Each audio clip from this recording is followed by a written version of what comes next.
Hi everyone, and welcome to Erik's Electronics Workbench. So on the bench today I have this Proton D940 stereo receiver from the 1980s. Now this particular stereo receiver has developed a fault with the tuner section, so we'll get into the troubleshooting and see what it takes to bring this stereo receiver back into service again. So let's get started. So this Proton D940 stereo receiver has several problems that I need to address. Most of the problems seem to be related to the tuner section. However, the record and listen selector switches right here are very staticky and scratchy and need to be cleaned, so once the unit is disassembled, we'll take care of that issue. Now, the problems with the tuner are that the digital display is not correct when the unit is first powered up, but then shortly after being turned on, the display corrects itself. So this is an LED display right here. It's jumbled and just gibberish when it's first turned on, but then that seems to go away. So you need to find out why it's doing that. The presets are lost when the unit is powered down for any length of time. So over here we have 8 different presets that can be stored. Those presets, again, they disappear after, maybe 12 hours or up to a day, some kind of a length of time like that, they'll just disappear. If you set the presets, power the unit down for a couple minutes and turn it back on, they're still there. So something going on with the possibly like a memory hold-up capacitor, something like that going on. So we need to take a look at that problem. Also, the tuner has a problem when it's in the manual tuning mode. So right here there's a search function, and if it's in the manual tuning, then the up and down arrows right here just move the tuner in its pre-designed steps, that it tunes in. But what it does is it jumps in very large increments in the manual mode, so it's very hard to tune, because if you press this button, one press of this, it just jumps wildly, and just won't lock onto the station. If you do get it to lock onto a station, it seems to stay, but again, it's very jumpy and it moves in very large increments when it shouldn't. So we'll have to find out exactly why it's doing that. And the auto mode has kind of an interesting or unusual failure, I guess you could say, in that if you have this in the auto search mode and you use the tuning controls, it moves to the next strongest station that it finds. That seems to work okay, so it does move to the next station correctly. But then, once it's locked into the station, if you just let it sit there after a few seconds or so, it loses the station. The audio just shuts off, the signal strength drops away, and the station, it's like it's gone. If you do nothing other than press the search button so it goes back to the manual mode, the station comes back. So kind of an interesting failure there that's going on. And then if you return to the auto mode, do nothing other than press the search button, it goes back to the auto mode, the search light comes on, after a few seconds the signal goes away. You can actually see the signal strength indicator drops down and the audio is lost. So we need to find out exactly what's going on with that. I don't know if these problems are all related or not. Maybe there's one component that's causing all these problems, or maybe there's several different components that have failed, so we'll definitely have to find that out. We'll get into the troubleshooting. So let's take a quick look at the front panel. I'll also show the back panel and just get a general layout of the controls and indicators that the unit has. And before I do that, let me just show you, if you're interested in the specifications of this particular model, here is the spec sheet out of the service manual. So if you're interested in that, you can pause the video.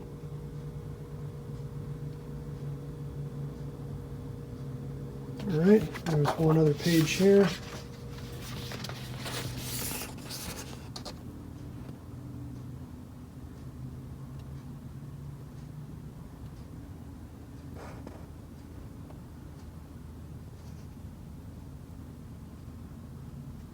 Okay, so let me zoom the camera in a little bit closer here, and we'll take a look at the front panel. Starting on the left side over here, you can actually see on the top up here, there's a label up here and it says DPD for Dynamic Power on Demand. There's a US patent number and a patent number in Canada. A little bit later, when I have the schematic out, we'll take a look at the schematic and see exactly what Proton was doing with this Dynamic Power on Demand, what that's all about. Now you can see over here there's the power switch. There's no indicator in this switch, it's just a green color, but there is no light inside of it. Just a typical switch. We have the headphone jack right here. Speaker selector off, A, B, and A and B together. Tone controls, bass and treble with the center defeat. Move this over here again, pardon camera movement. Go like that. The LED display right here for the frequency and the signal strength indicator I mentioned already. There's a search, enter, and the DPD indicator light. So when that function is active, a light comes on. Down here we have 4 LED indicators and 4 switches. SNR is shots noise reduction. That's a special type of noise reduction for the FM tuner. Apparently on sort of medium strength signals, it's supposed to cut out the hiss or background noise that you might get. So SNR function. The monaural, which just turns the preamp section into a monaural. It also affects the stereo or mono in the FM tuner.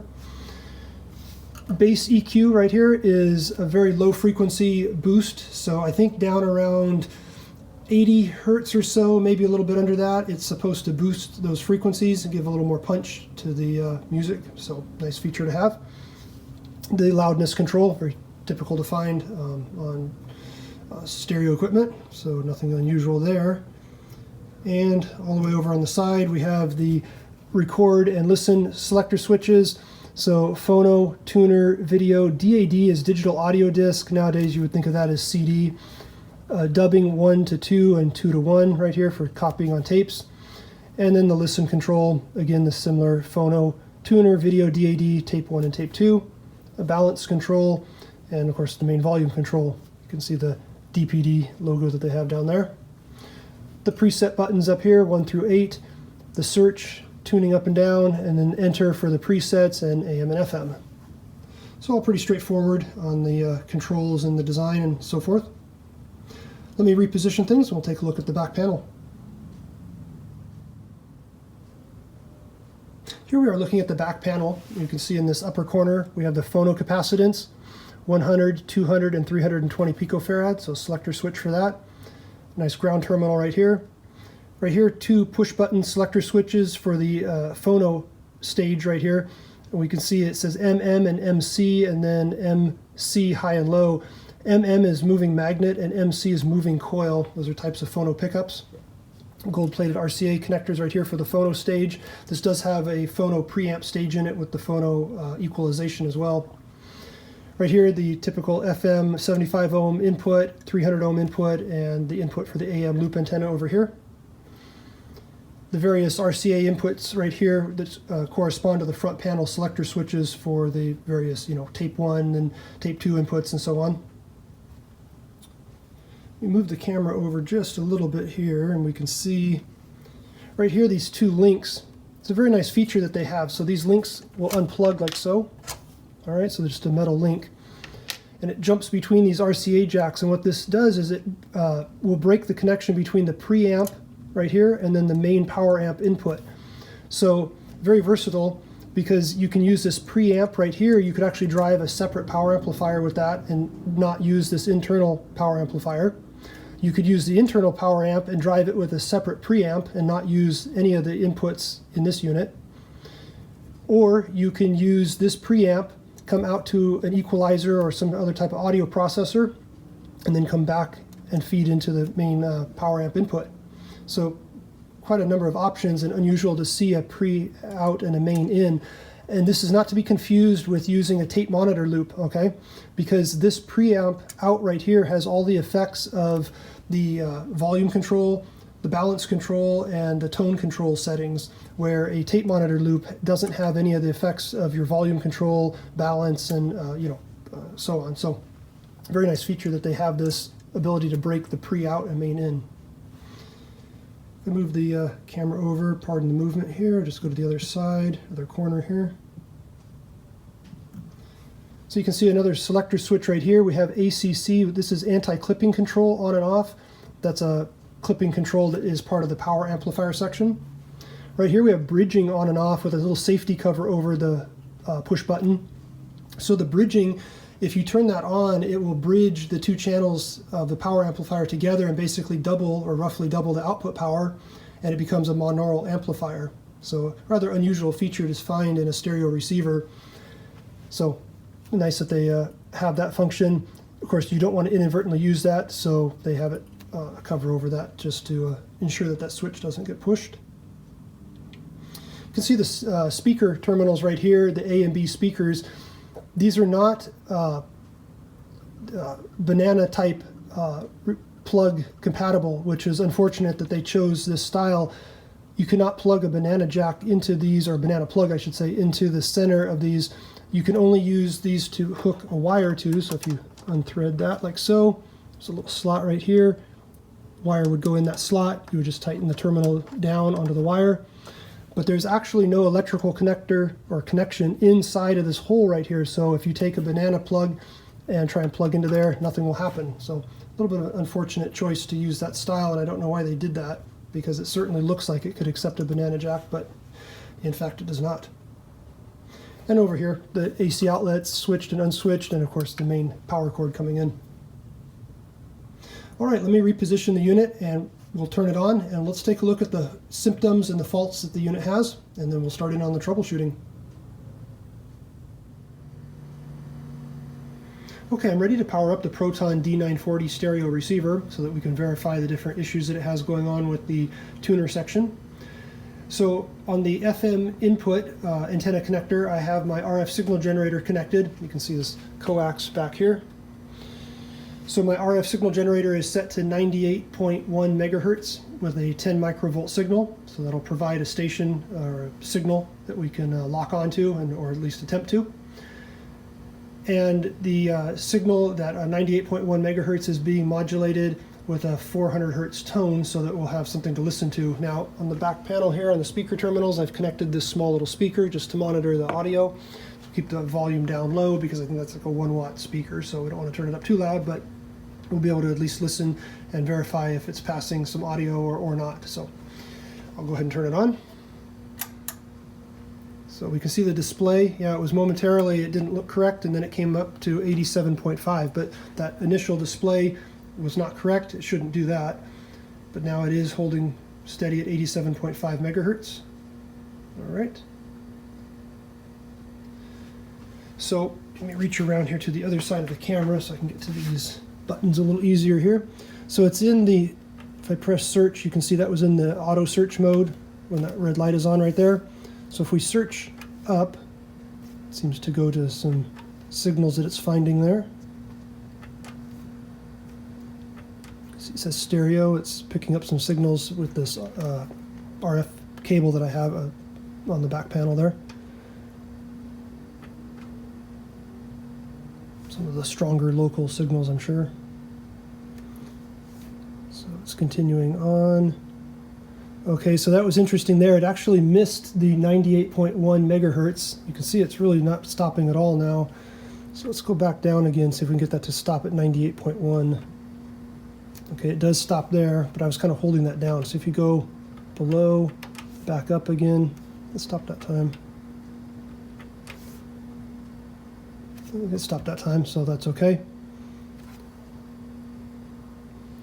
Okay, now I'll turn that up, and you could, here we have some static there. As you can see, we don't have any audio coming through. We should have a 400 hertz tone. You can also see the signal strength has disappeared.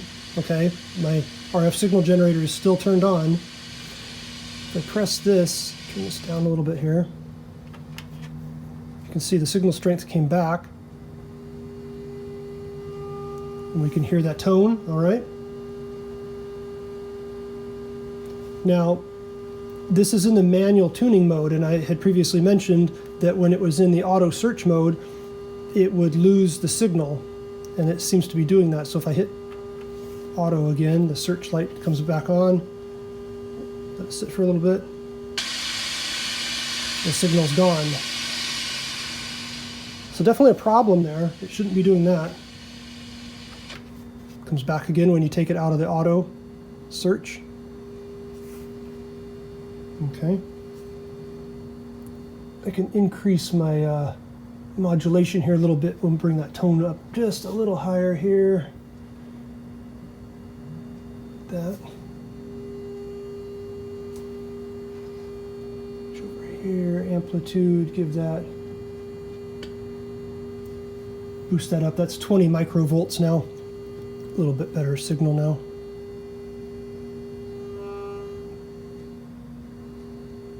So I think you can probably hear that on the camera. We have a tone right there, so that's no problem. Now if I turn this down a little bit, it's in manual search. If I press the down, see very quickly how fast those numbers flash by on the screen. So if I wanted to go up by just 0.1, you can see it just jumps in 97.4, 97.7, 98.3, really larger increments than it should. Each press of this button should just be stepping by 0.1 on the display. So it should be 98.9. If I go down, it shouldn't go to 98.3. So that's not right. There's something wrong with that tuning. Again, I don't know if these buttons are an actual problem. It doesn't, you know, if I press them very quickly, it doesn't seem to matter. If I hold that down, that's normal because it should scroll, you know, quickly if you just hold the button in. But just a quick press of the button really jumps, it just goes by too many steps on the tuner. If I go to AM, yeah, you can really see on AM, there's no AM signal going in right now, so we have no audio, but you can tell the how much, you know, 6:20 AM and just one press of this button. See, that was okay, 6:30. Then it went 6:70, so that's too much. And then 6:70 to 700, again, it jumps too far up the band. So definitely a problem there. And the loss of memory, I can't really demonstrate that on the camera because it takes time. You know, if I program this in, if I hit, it's on 100.7, if I hit, let's see, enter, I do get the enter light, memory position number 1. I go to number 2, back to number 1, no problems there. But if this unit sits for any length of time, that would be lost. So that's something that'll have to be verified just by possibly doing a repair, guessing at what that problem might be. If we don't see anything real obvious, you know, we'll do our best to come up with an idea of what that problem might be. I have a suspicion that it could be related to a memory hold-up capacitor, but we'll have to find that out, take some readings. Maybe that capacitor will test bad. It could be maybe a power supply issue. Maybe the capacitor isn't even charging or something like that, or the voltage is low on it. But if we don't see anything really obvious, that might be a little bit trickier problem to find, unless the problem's related to this tuning, you know, issue where it's jumping too much. So we'll have to find that out. So the next thing I will do is take the top cover off, and we'll take a look inside, and the initial test will be to check some of the voltages from the power supply, and let's just make sure that those voltages all look correct. That's always a place to start with on the troubleshooting. So let me get the camera repositioned, the top cover off, and I'll be back. All right, I have the top cover removed from the Proton D940 stereo receiver, and it's looking very clean inside. It looks pretty much the way it left the factory, I would say. No modifications, or doesn't look like any work has been done or any major repairs. So that's always a good starting point. You know, it doesn't look like we've got to fix any work that was done by someone else, and or it's cobbled up or, you know, been modified or something like that. So makes the job just that much easier. But there is something that I noticed right away in just a visual inspection, all right, and I'll get to that in a moment. The general layout inside the unit is that we have over here the main power transformers. There's the power transformer for the power amplifier section, and then a second transformer for some of the support circuitry, you know, in the tuner, and also the preamp and so on. The heatsink for the main power amplifier transistors right there. You can see the main filter capacitors in this area here. Some pretty large capacitors. Those two right there are 10,000 microfarads each at 80 volts. So pretty sizable capacitors that they used. Nice to see.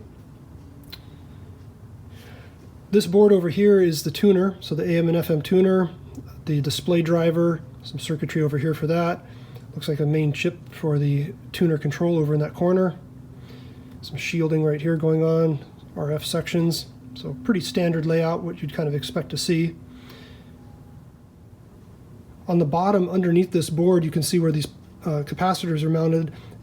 This board extends all the way under and over that way, and that has the preamplifier section on the back panel. Those RCA connectors for the inputs are back there, so they're going onto that board.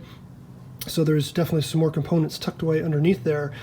This board is going to have to be removed because, as I mentioned, the input controls, input selector switches, are very staticky and scratchy.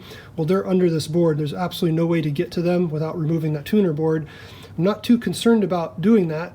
Obviously, if it needs to be removed, we'll do that no matter what.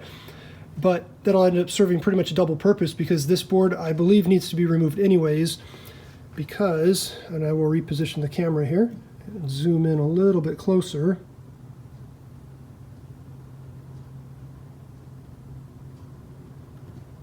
So, quick visual inspection reveals that we have an issue going on here.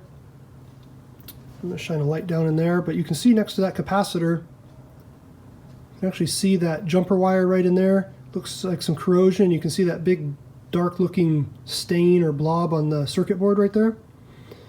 If you look over there, you can kind of see another kind of dark area on the board on the top of that integrated circuit, the Toshiba TC9157AP. All right, so right in that area up in there. Now, where those coax cables are going in right up in there, it looks like a white colored glue. I'm not too concerned about that.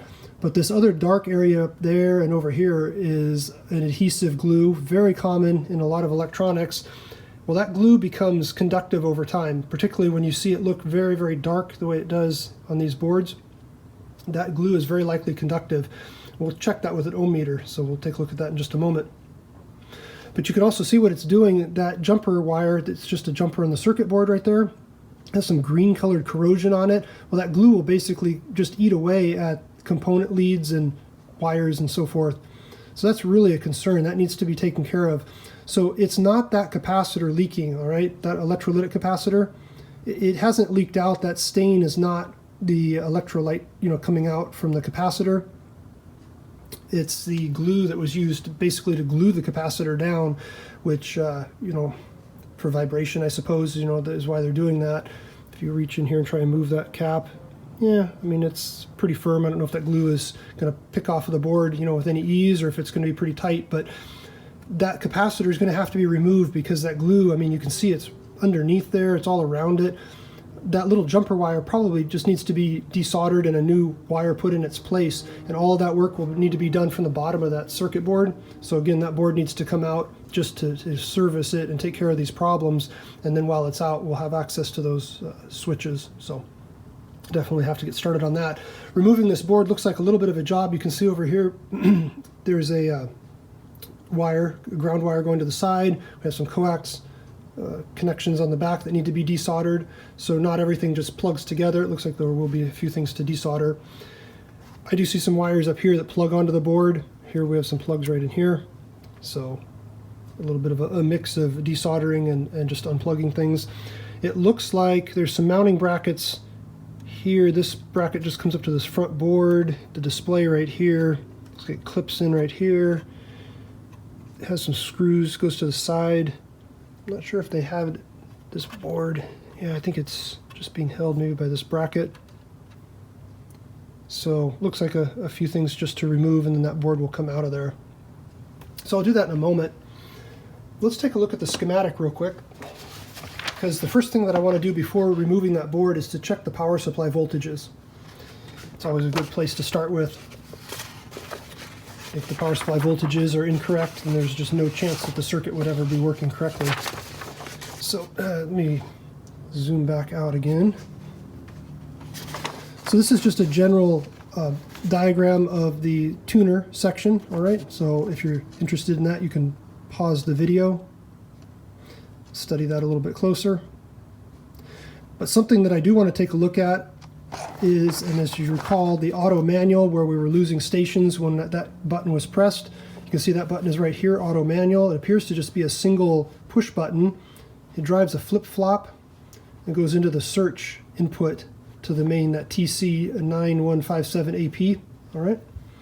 So it's interesting that a circuit that just goes into this input for search would end up basically killing the whole tuner and shutting it down.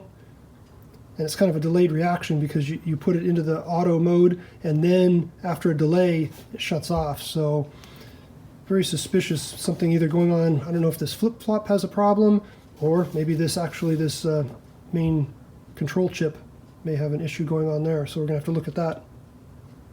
Now, when the unit starts up and we had that display that wasn't completely correct, you can see the display is represented over here, and we have there's a signal meter driver right here, but there's also the LED display driver right here, so there's two inputs, but it would be this LED display driver that's the digits, okay?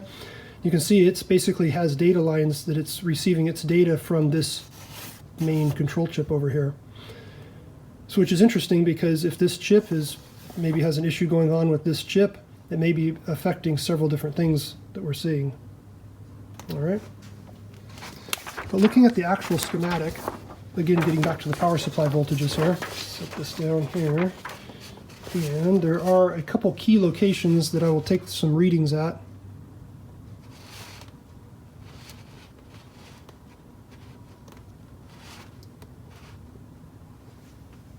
So if we look at the schematic over here, you can see there's the secondary of a transformer is represented right here. The primary is shown on a different page on the schematic. So this is just a secondary.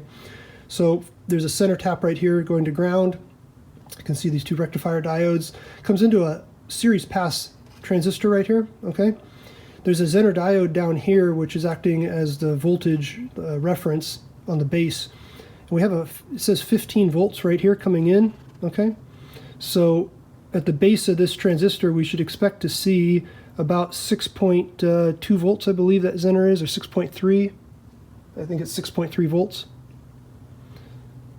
They have an inductor right here, just for some filtering or maybe to prevent some oscillations. But anyway, this Zener diode should have 6.3 volts across it right here, which tells me that although they don't mention the voltage on this side over here, there's likely going to be between 5 and 6 volts over here, okay?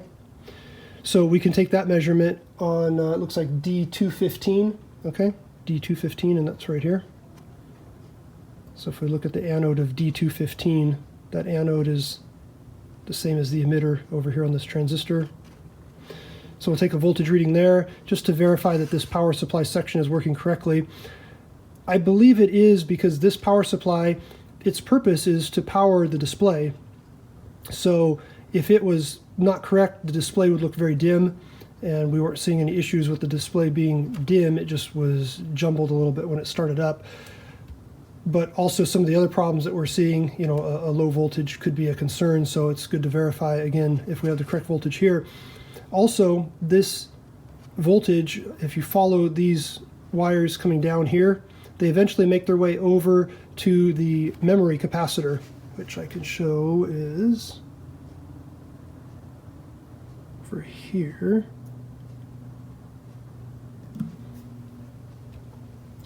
So you can see we have another diode right here, and then we have a large capacitor right here. It looks like 4,700 microfarad right here. Okay, so when this capacitor charges, it cannot discharge because this capacitor, or excuse me, this diode blocks it. All right, so this capacitor is not able to discharge back, but it charges up, and then this capacitor has a voltage that it holds, charge that it's holding, and that charge or that voltage is what holds the memory in this chip. You can see over here, these are the memory selection switches right here, okay? And then over here, here's that auto manual switch right here. See, auto manual right there. Here's the flip-flop right down there. A little bit off the camera here, let me put that up. This is that flip-flop that was shown on that other diagram, okay? So this is the auto manual, just a single push-button switch right there. It's setting this flip-flop, the Q output right there, just comes over, goes right up to the auto input for the IC. So let me take a couple voltage measurements here, and let's see if they are looking correct.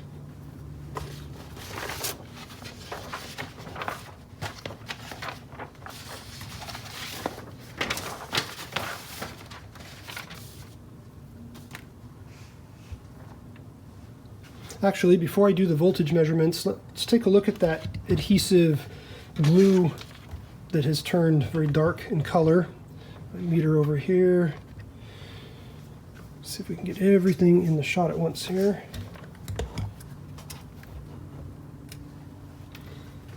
So I will reach around to the other side of the camera. So you can see on the digital multimeter over here, that'll be a resistance measurement. So when the probes are brought together, you can see the display will drop down. That would be a direct connection right there. So if I probe across some of this dark looking area on the board here, I'm just going to get the probes close but not touching. They're maybe 1/8 of an inch away right now on the board. And look at that. So we've got about 10 megohms, 11 megohms right there. So again, those probes are not touching. The tips are, oh, I would say they're about that far apart. Okay. So this glue or this adhesive, whatever material that they used, is becoming conductive, and that's not unheard of. It's commonly known that glue can do that. It's something to watch out for.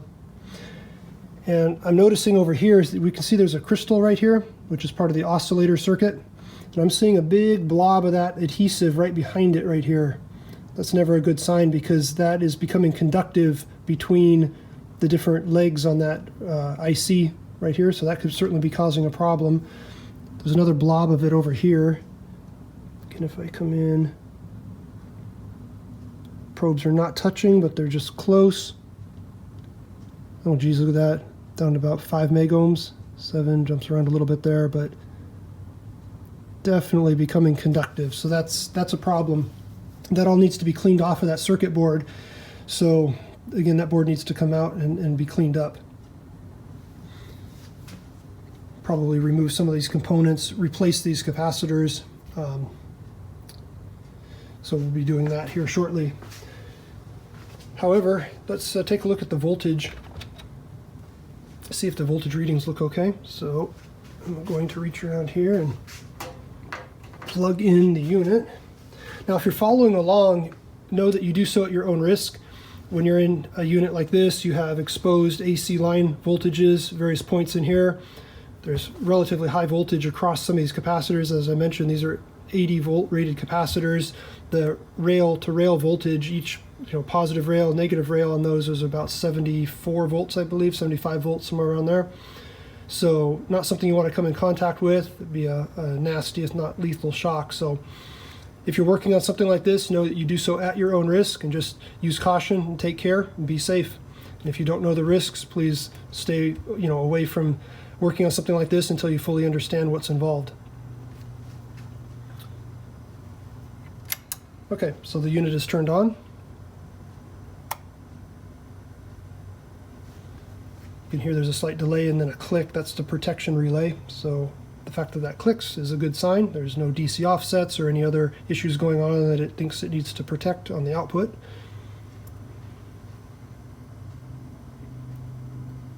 So R131, which is over near integrated circuit 105, is a 14 to about 15 volts. Okay, so R131. Most of this tuner is operated on about 14 to 15 volts. There's a little bit of a discrepancy on the schematic because they mentioned 14 volts and then they mentioned 15 volts. There is no 14 volt supply. There is a 15 volt supply though, so I think most of those voltages will probably be about 15. But if we take a look over here, that let's see here, R131 it looks like. Yes, R131. These are down right in here, okay? So what I will do is around here.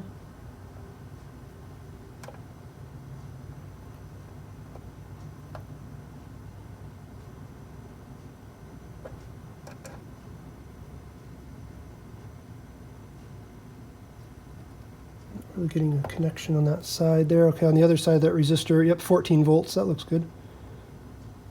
A bit of a tricky connection to get into that resistor there. There it is.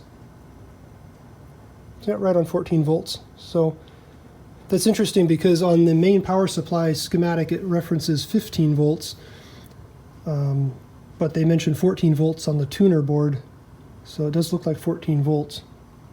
But that 14 volts on that resistor is distributed around to various circuits and components in here, so if it's at that point it should be elsewhere. So that's good to see. That voltage is originating off the power supply, which is down, on this other board over here. Let's take a look at that lower voltage, about 5 volt, 6 volt kind of supply over here. So D213 is a Zener diode, D213, and that is down here. It's in this heat sink, right down in there.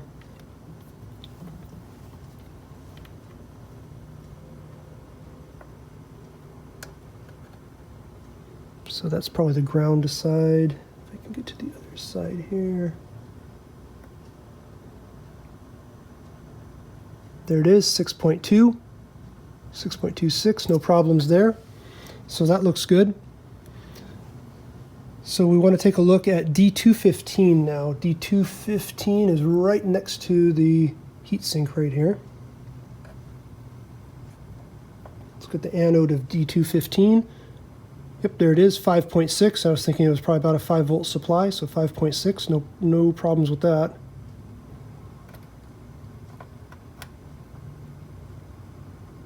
The other side of that diode, 4.8. So no problems there. We have a drop through that diode. It's perfectly normal. So a quick check of the voltages looks okay. I don't really see any issues going on there that would be a concern. But the next real issue is to take care of that adhesive glue that's around on some of these components in here. That definitely needs to be dealt with.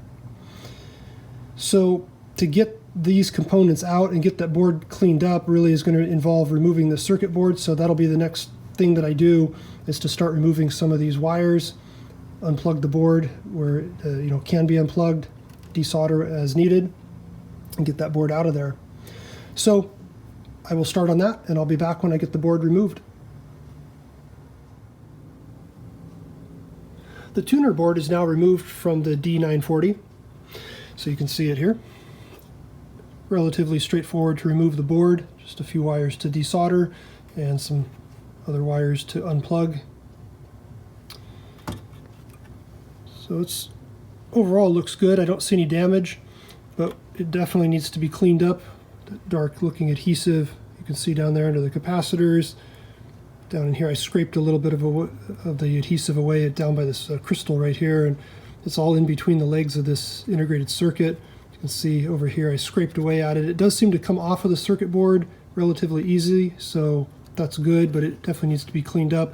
I'll replace these capacitors, get them off the board, and completely clean things up. Also replace these jumpers that are down in here. You can see they're pretty corroded, and that glue will just completely eat away at a component on the leads. It's really a corrosive material, or at least it turns that way over time. There's also some more of it back here. I don't know what they were trying to glue in this area back here, but I was able to scrape some of it away, but it's down into those leads on this integrated circuit. Let's see, that's a LA1245 right here. It's up in this corner right there. So I'll work on that. Also in the bottom, some more surprises that we find down here. They could not resist, and they had to put some more of that adhesive in those capacitors, or I should say under those capacitors. So there's 4 capacitors right here. They appear to be the same rating on each of them. And there's these 2 larger ones and then 2 additional ones off to the sides there.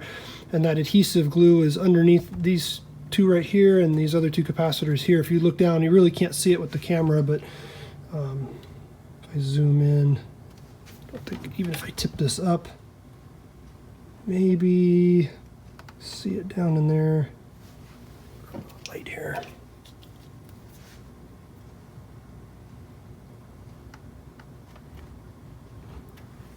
You can start to see a little bit of it there. See that dark area on the circuit board down in there? So it's under those capacitors. So those capacitors need to be removed. and that needs to be cleaned up. Take care of that because that's only going to get worse with time. Now I don't really see it under these larger capacitors right here, this one or this one right here, but it's down underneath these. Don't really see it under this other one here. So that's going to have to be looked at. There are two more capacitors. If I turn this up right here, these two right here, okay. A little bit more glue had to be used there. Again, a little bit tricky to see if I can get the light on there. Pretty hard to see it. If I go this, there we go. Kind of see that kind of between them right there. There's sort of a blob, kind of a dark area on the circuit board, right in between them. It's pretty glary with that light, but anyway, that needs to be cleaned up. So again, those two capacitors need to be removed, and I'll probably just replace them. No sense in putting the old ones back in. They should just be changed out. So we'll take care of that. The two switches that I mentioned for the input selectors are right here.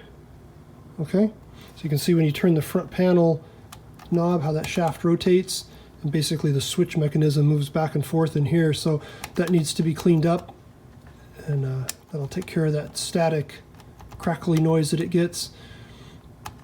So that's a pretty simple thing to do, but you can only access those because once that tuner is removed, and this is the time to do it because that covers, you know, over the top of them right there. Now let me zoom back out. Pardon all the camera movement here. Grab the schematic again here.